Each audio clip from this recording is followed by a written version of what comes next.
Good morning, everyone, and thank you for joining us. I think we're going to go ahead and get started, and those folks that are late to join us can just join us when they're able.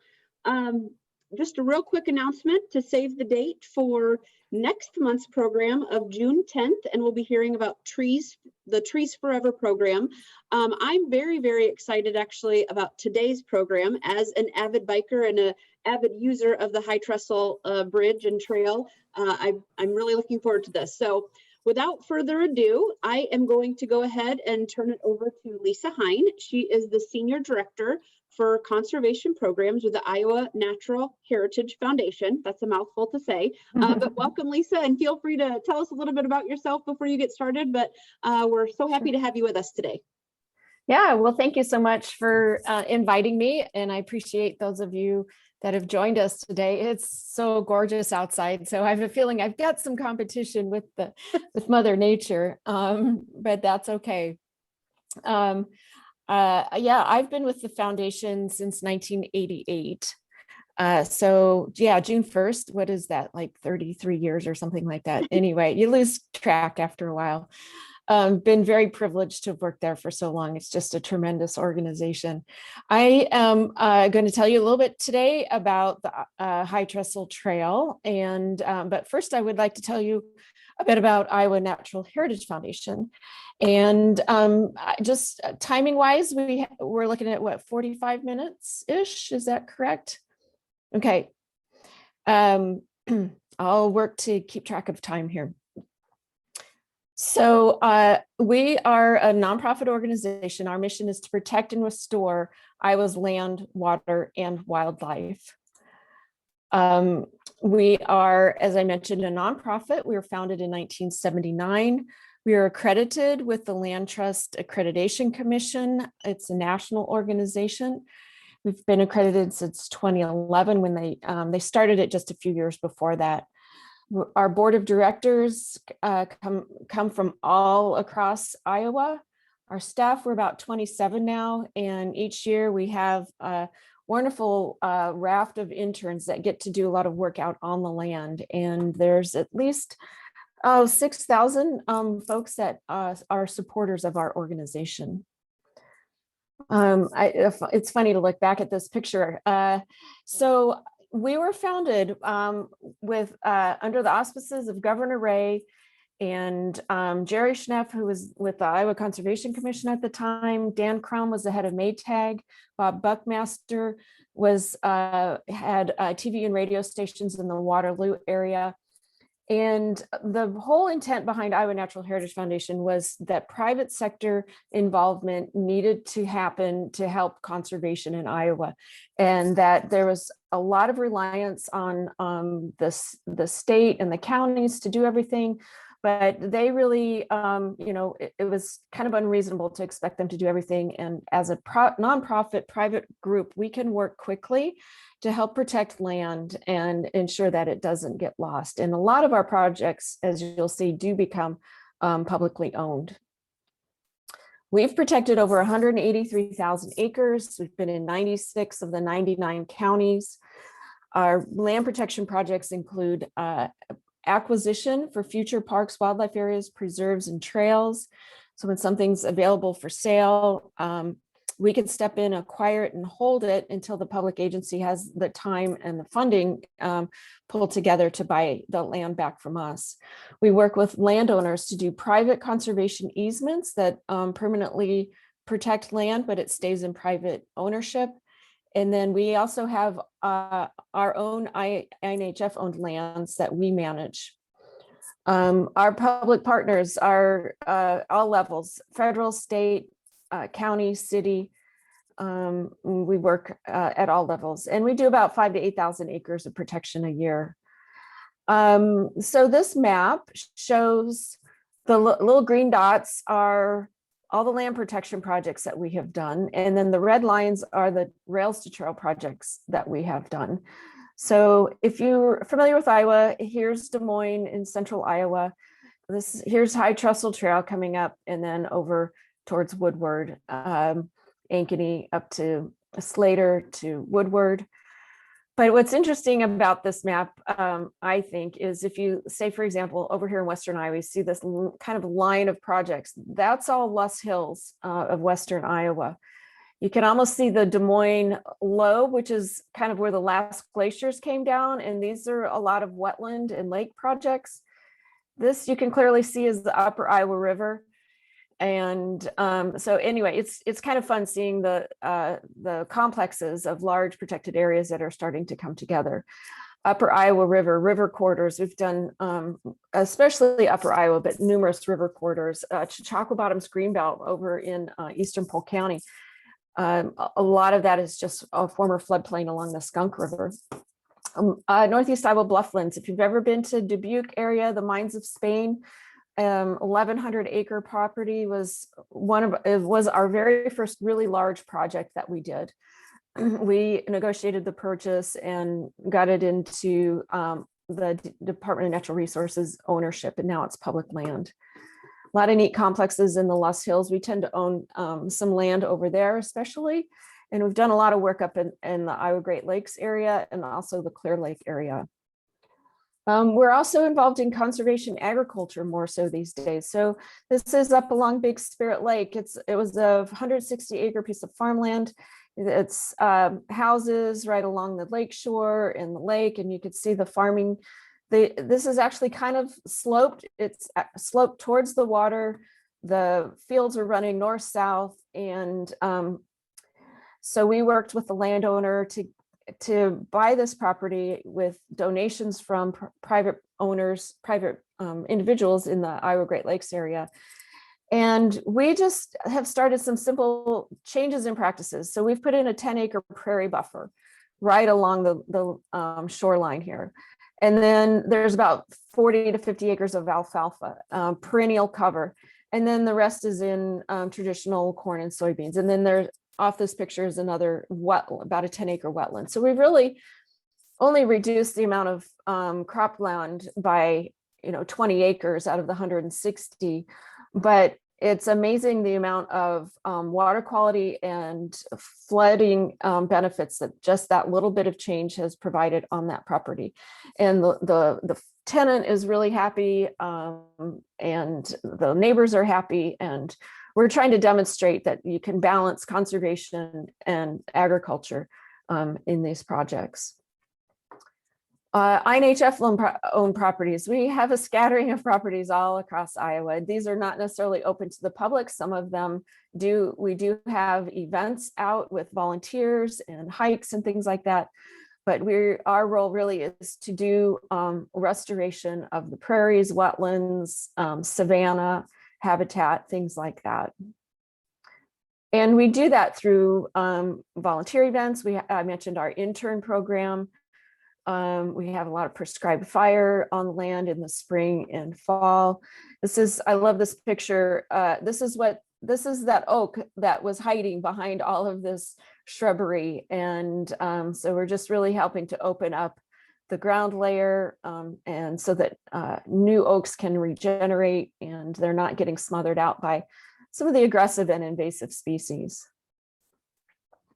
And then, of course, there's trails work.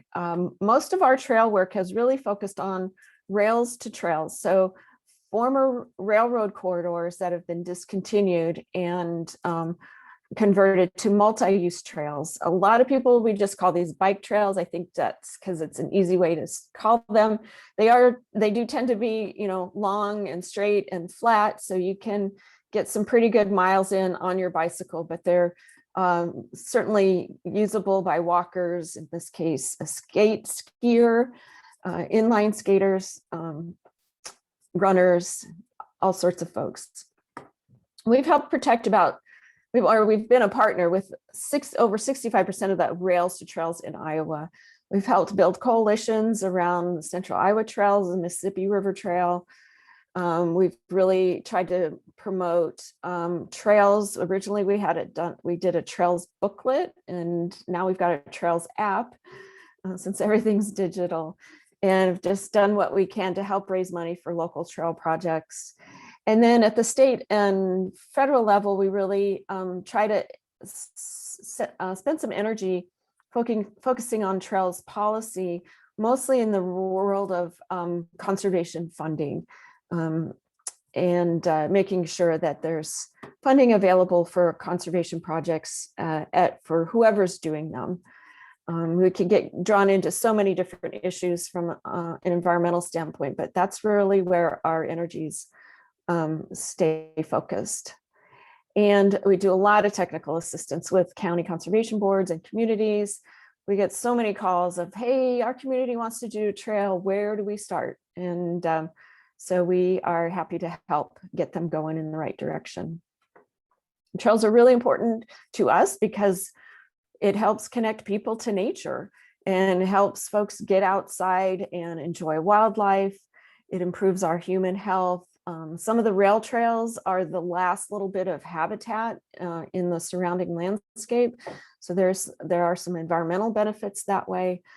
And the small towns, rural Iowa tends to benefit from having people come to their communities. I think of all the, there's 250,000 visits to the High Trestle Trail through Slater and Madrid and Woodward. People wouldn't be going to Woodward, Iowa necessarily unless they were using the trail. Woodward's a nice town, but there's not a lot to attract people there from a tourism standpoint. So here's a map showing central Iowa and the trail network that's really starting to develop. We've been involved in, here's downtown Des Moines. Here's the Raccoon River Valley Trail, Rails to Trails project that we helped with. And then the Raccoon Loop that comes back around to Perry. Great Western Trail goes down to Martinsdale. Somerset Trail goes from Carlisle to Indianola. Heart of Iowa Nature Trail kind of starts from Slater, goes all the way over to Melbourne, and then there's a connection to Marshalltown, and an active project right now is trying to go from Marshalltown up to Eldora and Steamboat Rock, where Pine Lake State Park is. And what's really cool here is High Trestle Trail, Woodward, Madrid, Slater, all the way down to Ankeny, ties right into the Heart of Iowa Nature Trail. And so one of the connections that's underway, folks are working on Dallas County, especially is the Conservation Board there is working on this Perry to Woodward connection, which is, it's like putting Humpty Dumpty back together again, because that rail corridor was all abandoned and chopped up. So they're really having to piece that together. Another neat one is over in Prairie City, trail from Mitchellville to Prairie City and Monroe that connects to the Neil Smith Wildlife Refuge. So there's a lot of neat things going on in central Iowa. Lisa, can I stop you just a second? Sure. I just have a selfish question to ask real quick. Are there any plans to connect by trail from Altoona to Bondurant? Oh gosh, they've been working on that for years. Oh, really? It's been a challenge. Yeah. Altoona. Yeah. So the Gailey Wilson Trail, we helped with that one. You see this little red connection here. We've just been blocked by landowners. Oh. And, but I think there is a lot of work underway on the part of Bondurant. They've got pieces done through town. And I think they've finally got an alignment figured out. And it's just a matter of funding. The State Recreational Trails Fund has $1 million in it, maybe $1.5 million a year. That does, I don't know, 3 to 5 miles of trail, depending on, the complexities of it. And you spread that out statewide. It's just tough.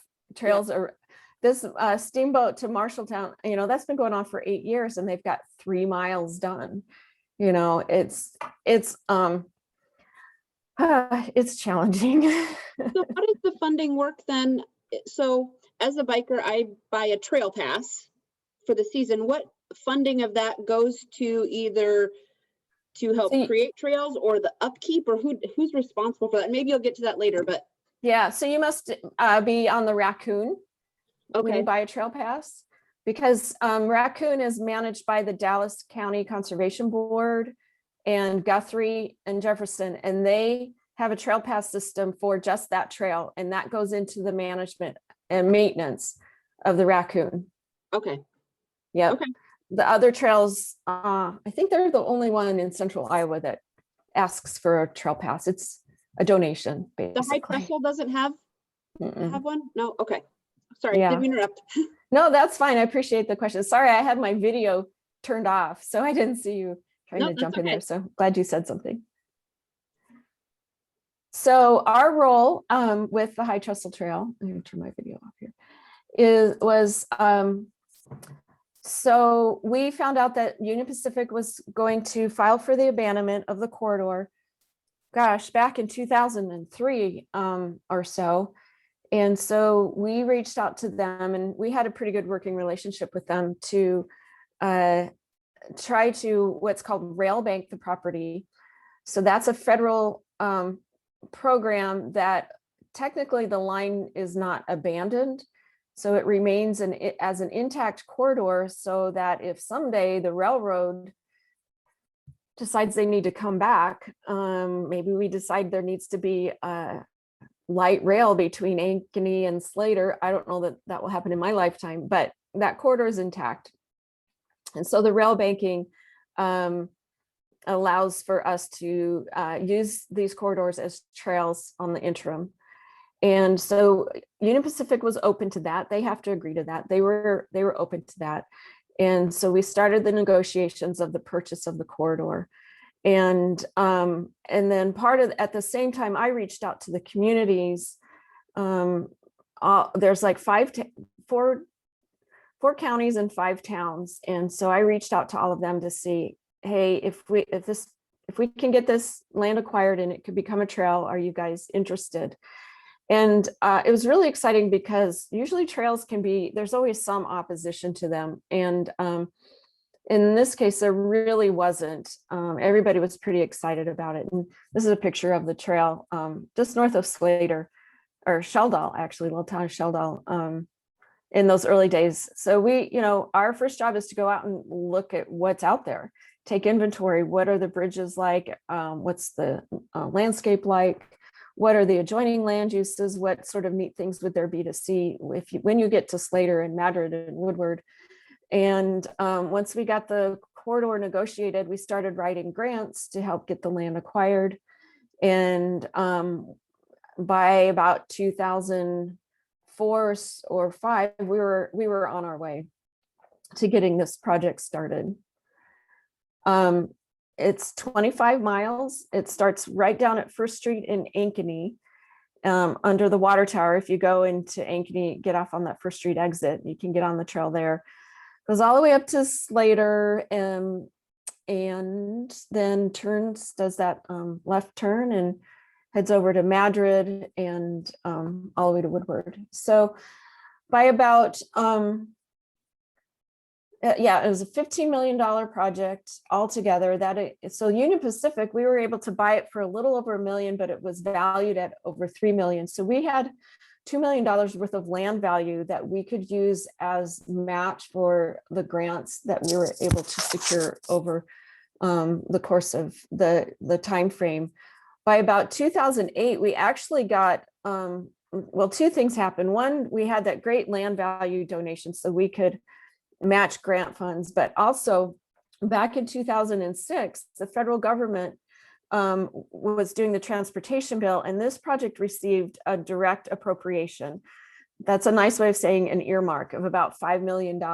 And so that leveraged a huge chunk of this project, and we were able to get about 20 miles done by 2008. We had kind of a soft grand opening then. And then we were left with the last little piece between Madrid and Woodward, and that included the big bridge. So when I talk about how long it takes trails to happen nowadays, with a $5 million infusion of funding, this project moved at light speed for a trail project. I mentioned we had, I got the communities together. We formed a steering committee. Polk County Engineering was the lead entity to administer their grants and oversee that angle of it, and some of the engineering aspects, and same with Polk County Conservation. Snyder and Associates out of Ankeny helped with the overall corridor design, and construction. They led us through all the construction angles with the DOT and the bid lettings and all that kind of stuff. And then the bridge art was David Dahlquist out of Des Moines, who works with RDG. I'll show you some more pictures of that. Yeah, just a repeat here: rail banking, purchase negotiation, inventory of the resources. We tried really hard. This bridge actually was still intact when Union Pacific was in the process of selling it to us.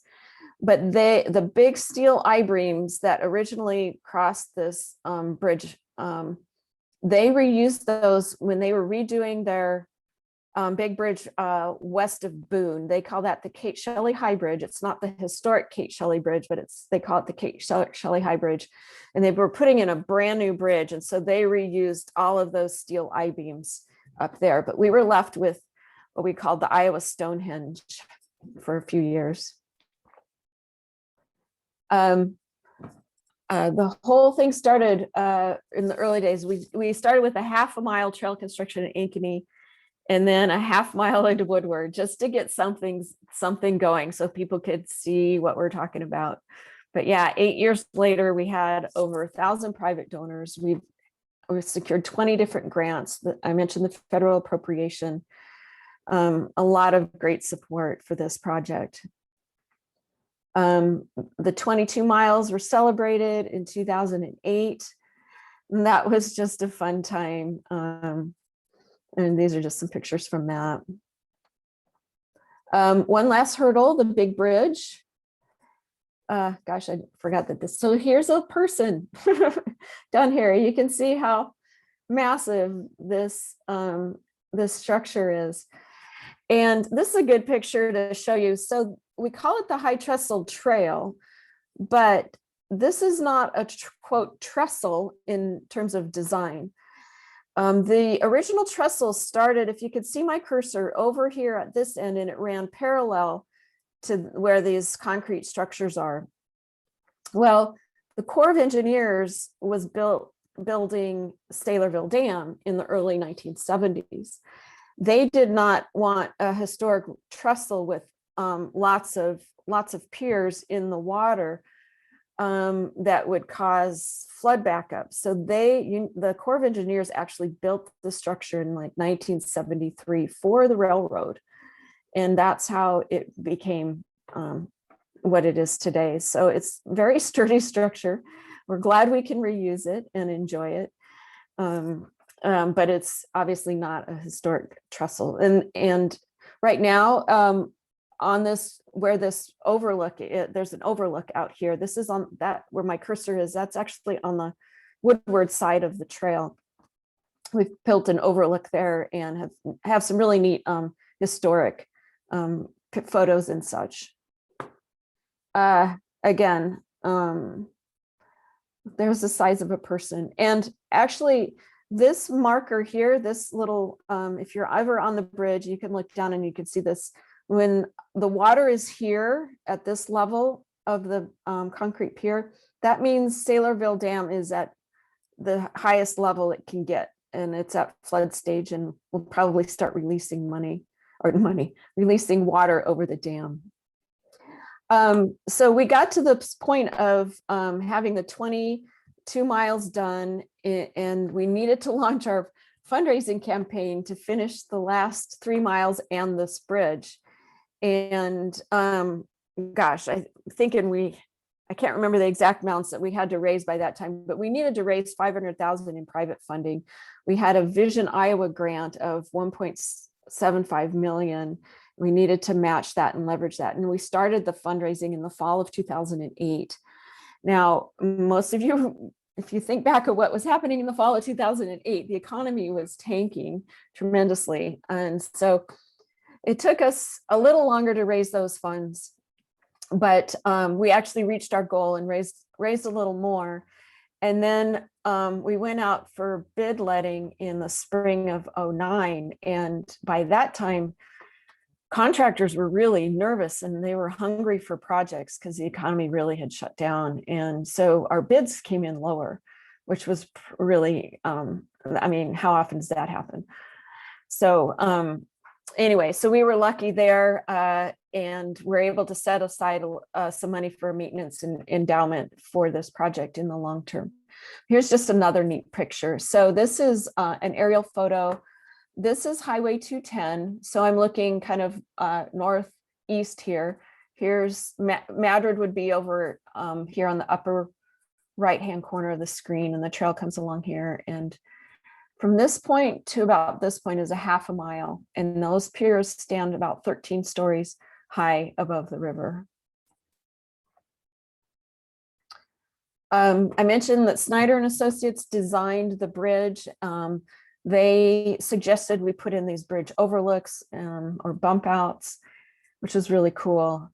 And then a little backstory here. I was working with a trail project down in Fairfield, and they were doing some art on their bridges down there. And they said, hey, you know, you guys should look at doing art on your big bridge project up there. And I was like, oh, that's a great idea. So I took it to that concept to the steering committee, and they're like, sure, why not? Let's look into that. So we wrote a grant to the Iowa Arts Council they awarded us like $20,000 to find an artist and pay them to do some concept sketches. And so David B. Dahlquist was the one that won the commission, and it was just a really, really neat design. He was inspired by the historic coal mining history of the area. So this cribbing, what we call cribbing, is kind of meant to illustrate the entrance to a coal mine. And then these, we call them monoliths, are like the limestone with coal seams through them. And so that's where he got the idea, and then did a kind of a fun thing with the design to rotate it and give it some energy and some life. And so then I have a few pictures of some of the construction going on with the bridge. So we put in, again, Snyder Associates and Chuck Britson, the bridge engineers, designed their steel against, actually, I'm not sure if these are steel, but they're I-beams across here, and then a concrete platform. Yeah, they are steel I-beams here. You can see them putting them in. They weren't as tall as what we needed for the railroad, but that's kind of cool.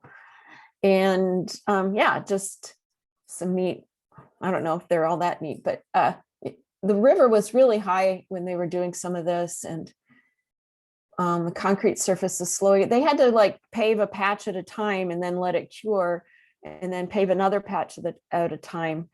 But what was really kind of interesting about this, so if you're driving a concrete truck, and you've got the first patch laid, it cures. And so then you have to back your concrete truck up to the next patch. And so the concrete drivers were backing up all the way across, to the middle of this bridge. And with the high water, some of them were said, yeah, I look out my windows and all I see is water on either side. Some of the drivers were a little kind of nerve-wracked by it, and others were, yeah, whatever, it's part of my job. So I don't know that I'd like doing that. Anyway, just some pictures of the structure going in. Oh, this is funny. So you're 130 stories high, and you've got these like little 2x4 railings sitting here, and you've got this life preserver. We weren't sure that was really going to do much, but it was required.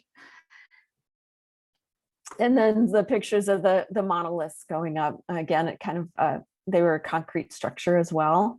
And then the art, were all clay tiles made to look like coal getting put up. And then, yeah, the bridge starting to come together. Now, when you're out here, even without the artwork, there's a spectacular view up and down the river. And we know that this would be an amazing place to go, even without the artwork, just because of Mother Nature and the views, and the fact that so much of the river valley is protected, because it's a lot of Corps of Engineers land. But I don't know, the framing on this, on the artwork, it's really neat in how it gives it some scale and context. On the bump outs, we did some interpretive panels to talk about the wildlife and geology of the area. So you have to take a look at those if you're ever out there. And then this is on the overlook at the one end that shows some of the historic railroad stories. That's kind of neat too, because the railroad really didn't cross in this point until about 1912. It was the Milwaukee line, and they would snake down the river a little ways so they could gradually go downhill and then cross the river and then snake back up the bluff. And cars would derail frequently as they got down around the corner, and it was just really inefficient, or they'd have to like take a few cars at a time. Anyway, so in 1912, the Milwaukee line went through across Iowa and upgraded all their bridges, so they go pretty much bluff top to bluff top.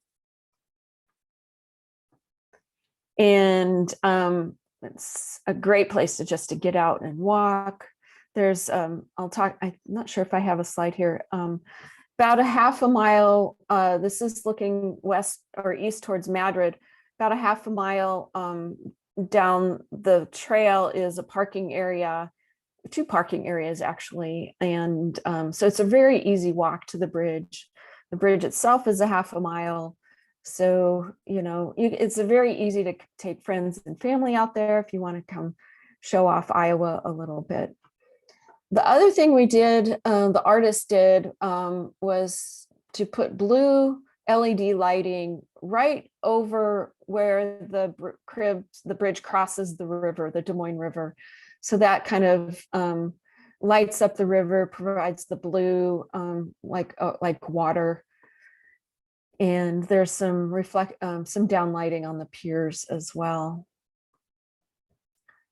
Very photogenic bridge, and just fun to see. I've really only been out at night just a couple times. I'm usually out there during the day, but the bridge lights go on at dusk, and then they're on a timer to go off.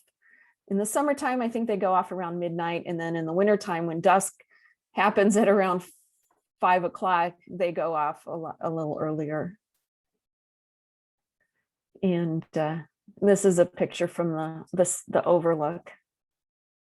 It's kind of cool. That's what it's like when you're inside at night. You don't really realize that the river's 130 feet below you. Kind of cool. So our grand celebration was in 2011, and we had all the big wigs out there, all the folks we could get, elected officials, supervisors, engineers. This was an amazing day too. I mean, it's just the story of this project. It was raining and spitting and just kind of a miserable day. And then when it came time for the ribbon cutting, the clouds kind of lightened up and the sun came out, and we had a great time. And then 2 days later, I think that was on a Thursday, and then Saturday we had what we called the grand celebration with all the people that came out, and it was magical. We had music, and all the towns had festivities going on. One of our board members helped coordinate she called it the 5-ring circus of something going on in every town. And it was a fun day. We had about, I don't know, we're guessing over 3,000 people out that day. We had our passports. You could tell just a little booklet that you could see what was going on in each of the towns. And so 10 years ago, April 30th, people just crack me up. I don't know. And get out to the overlook and you can see the bridge. Again, it just adds some dimension. The art on the bridge adds some dimension and photogenic nature to that bridge itself. But the views are spectacular. One time I went out to show some folks this bridge, and these cribs were all lined with turkey vultures. It was like 9 in the morning, and it was a foggy day. It was so cool. They weren't happy that I was out on their bridge at 9 in the morning, because that meant they had to flap in this cold, wet weather, and turkey vultures, they like it sunny. The project's won numerous awards from American Institute of Architects and, the concrete pavers, probably for all those guys driving backwards to cross that bridge. And then it's, if you Google BBC 8 amazing footbridges across the world, it's, it's got worldwide recognition. It's pretty cool. And, you think back of when we started this project, nobody had this in mind. We're just like struggling to find the money and get the project done and get support. And it just, everything has gone really well so far. The towns, I love what Madrid is doing in their community. Madrid's in a bit of a challenging spot because the trail is in what we call a cut section. So it's like you're in the trail and it looks like there's banks next to you. And so you can't quite see the community. So they really have to work to get people off the trail and into town. And they've got a local welder there that does these really cool signs and benches, and those picnic tables near the flat tire, those are all done by the Madrid community, and they're doing a lot of work on their park that's right next to the flat tire, which is off Highway 17. So now we're looking at connections, and this picture here, in case you're curious, this is on the Heart of Iowa Nature Trail near Rhodes. That is a really neat bridge as well. It doesn't get quite the recognition that the High Trestle does, but probably because you have to go down the slope in order to see it. But that was a neat bridge made out of using rocks from the river to make that concrete. So importance of trails to us, connecting people, community, nature, as I mentioned. And for more information, go to our website, inhf.org. We've got blog posts, and under the news section, you can hear more, read about all the other things we have going on. We're doing a bit of a fundraiser right now to help with the connections north to Swede Point Park from Madrid, and then between Perry and Woodward, and then Ankeny's pulling the trail all the way through town. We actually acquired the corridor south of Ankeny all the way to underneath I-80, and that eventually will connect up to Broadway. Gosh, I should bring that map up again, but there's just a lot of neat, and Polk City's trying to connect to the High Trestle. So it's kind of neat. Trails have done that in Iowa, like Wabash Trace over near Council Bluffs. It goes to Missouri. Well, now there's trails all throughout Council Bluffs. Same thing with Cedar Rapids and Waterloo. Anyway, I'll shut up and open this. Maybe I'll do a stop share and open it up for questions. How's that sound? Perfect. Thank you so much. Does anyone have any questions for Lisa? Don't forget to unmute yourself first. Well, while others are thinking of questions, Lisa, can you, and maybe I missed this when we were talking before, but can you explain to me who is responsible then for the maintenance and the upkeep of the sections? Yes, trails? Good question. So, the way the grants worked for funding, so we were able to buy the whole corridor from Union Pacific, but Dallas County got a grant for Dallas County, Woodward for Woodward, so whatever jurisdiction you're in, that jurisdiction is in charge of maintenance. Now, most of the corridors in Boone County, and most of it's in Polk County. But and Polk County manages up into Sheldall, and Slater takes care of their piece in town. Madrid takes care of their piece in town. And then when you're outside of town, it's the counties. Dallas County has just a little tiny piece between the bridge and Woodward. So there's 8 different public entities that manage this trail. Oh, wow. And that's one of the challenges is everybody keeping it up, kind of to the same standards. And I think they do a pretty good job, because we still meet four times a year with that steering committee to talk about maintenance issues and things like that. So, okay. And our other big challenge is the bridge lights. Oh my gosh, talk about a headache. those bridge lights have been going out constantly, and they're LED lights and they're supposed to be, last forever. Well, I think that's probably fine if it's in your house, but when you're out with the thunder and lightning and rain and all that kind of stuff, they've been challenged. So we've got a big project to redo the lights. The company that did them in the first place is offering to help support redo it. We still have to buy them, but they're selling them to us at a little bit of a reasonable price. And so that's one of the goals for this summer, is to redo those lights, and hopefully they'll last a little longer. And was I seeing someplace that this is an anniversary year? Are you Yeah, the guys 10 year. celebrate? Yep. Yeah. So there was just kind of a low key celebration out on the trail last, whatever, the end of April, May 1st. And then the whole month of May, we're doing a promotion about the trail. You can go on to, we're selling some t-shirts. We're High Trestle t-shirts, and we're doing the fundraising, the GoFundMe campaign to help with some of the connections. So it's kind of low key, but I don't think any of us had the energy to do a grand celebration again. That is true. I did have a question come through on the chat. Have there been any problems with vandalism? Not too bad. Early on, when it was first opened up, there were some of the deck lighting on the bridge. There were some kids out of Boone, teenagers that came, and they were like ripping off the deck lighting, and so they were caught, and the bridge lights were repaired. It wasn't a lot of them, as I don't know, a dozen of them or something, because there's a lot of those, so that at night you can see where you're walking. It wasn't the blue lights, it was the deck lighting. And they put some additional straps on those deck lights to keep them from being vandalized. So it's been pretty minor. I think because the trail gets so much use, it's hard to, find a quiet time when you can do something. And yeah. Awesome. Does anyone else have any other questions? I'm curious, have folks been out there?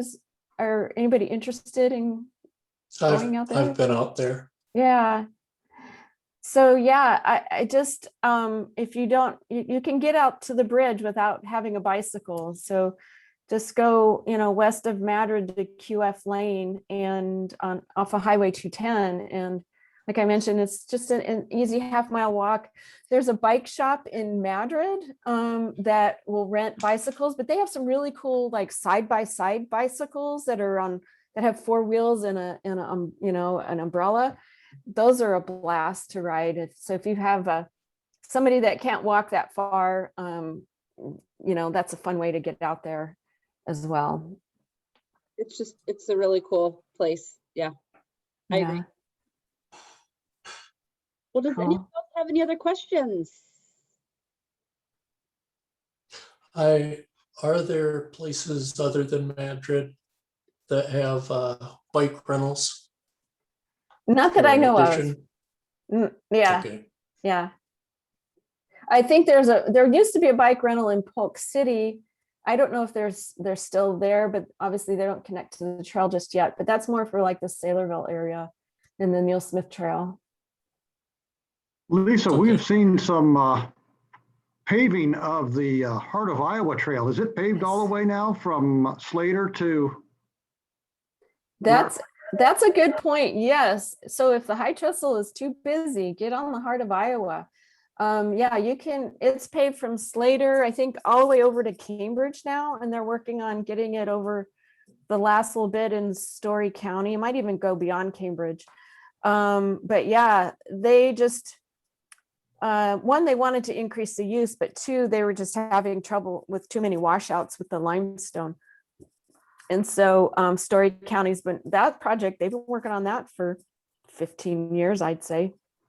Yeah. I know I was from Story County, and we did a lot of that work early on. Dennis Jones and myself and others. And remember, were you working for the city of Ames at that point? I worked there from 84 to 88. Yeah, okay. Good memories. Thanks for Yeah. all you're doing. Yeah, you're welcome. Thanks for being here. Sue, did you have a question? Sorry. I was just curious, and I know it would be very hard to collect the data, but is there an estimate on the number of bikers that use, maybe statewide trails and then specifically the High Trestle Trail on an annual basis? Well, yeah, there are some trail counters up on the High Trestle, and there's like 250,000 estimate on an annual basis. I don't know what the numbers are statewide. It's, they have to have trail, and that's, obviously High Trestle is going to be on the especially near the bridge, the high end of trail use. But I couldn't tell you statewide. Is there a good place to get like a pamphlet of the trails? Some kind of printout? Across Iowa? Yeah, or this area? Yes. Yeah, all of Iowa, yeah. Yeah, so any more folks just kind of use Google Maps. We do have a trails app called Iowa by Trail. If you have a smartphone, you can download that app. Works especially well with the Apple phones, but it goes to both Apple and Android. And then our website, we do have some trail maps that you can look at on our website. And Google Maps, you can do like if you do on directions with like through walking and stuff. You can bring up a layer for that. And I think the DOT even has some maps. And then in the metro area, the Street Collective, they publish a map every year. And they're getting ready to publish that map. And that'd probably be, for a physical map of central Iowa, that'd be your best bet. The Street Collective. It used to be the Bicycle Collective, but now it's called the Street Collective. They're right down in the East Village. Okay. I didn't know that they changed their name. Awesome. Anyone else? Well, Lisa, thank you so much. This was a great program. We appreciate your time and your vast knowledge and the history behind all of this. So if anybody has any questions, I do have Lisa's email that you can follow up afterwards if you so desire. So please reach out to me. But otherwise, thank you so much. We appreciate it. And we hope you all have a great rest of your day. Thank you. Bye. Thank you. Bye.